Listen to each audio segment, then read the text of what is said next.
Voilà, vous l'aurez remarqué, madame, monsieur, ce commentaire que vous venez de suivre a concerné uniquement les faits annonciateurs de l'insurrection de 2014 à son début jusqu'au 29 octobre exclusivement.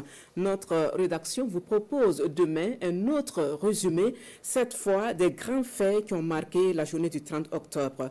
Voilà, et nous poursuivons donc l'édition avec le sort de la CENI qui est scellé définitivement. Les députés ont voté hier à l'unanimité le projet de loi portant dissolution de cette institution chargée d'organiser les élections.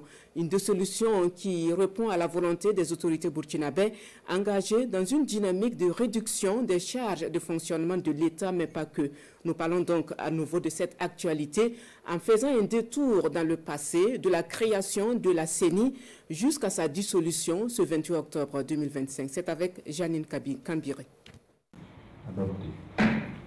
Ce coup de maillet qui a retenti au sein de l'Assemblée législative de transition hier mardi 28 octobre scelle définitivement le sort de la CENI, la Commission électorale nationale indépendante. À l'unanimité, les députés viennent de donner le coup de grâce en votant la loi portant dissolution de la CENI. La suppression de la CENI du paysage institutionnel du Burkina est une volonté de l'exécutif réuni en Conseil des ministres le 16 juillet 2025 sous le leadership du président du Faso. Les arguments avancés par le gouvernement sont justifiés par les changements institutionnels intervenus le 30 septembre, 1er et 2 octobre 2022 et l'adoption de la charte de la transition le 14 octobre 2022. Une charte modifiée lors des assises des forces vives de la nation le 25 mai 2024 qui ont décidé de la nécessité de suspendre la CENI. Cette suppression permet d'instaurer une harmonie avec la charte de la transition modifiée qui ne fait plus de référence à une quelconque composante politique.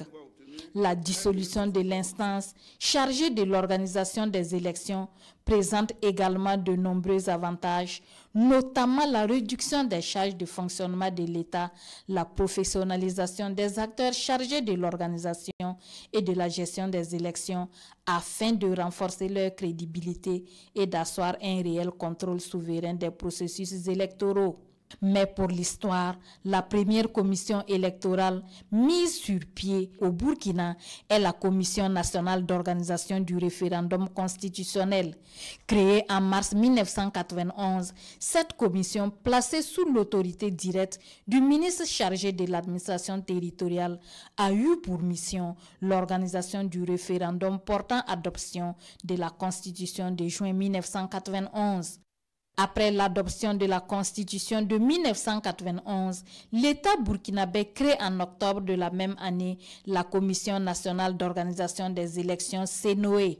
Elle est chargée de l'organisation de toutes les élections jusqu'aux législatives de mai 1997. La première commission électorale nationale indépendante CENI est créée par la loi numéro 21/98 AN du 7 mai 1998 portant code électoral. Sa principale mission, l'organisation et la supervision des opérations électorales et référendaires.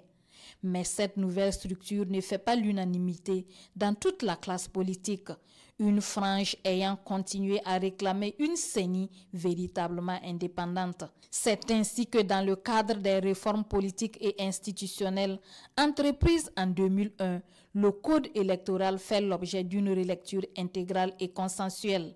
La loi numéro 014/2001 AN du 3 juillet 2001 est adoptée. La CENI nouvelle version est créée. Elle promet garantir neutralité, impartialité et transparence des élections.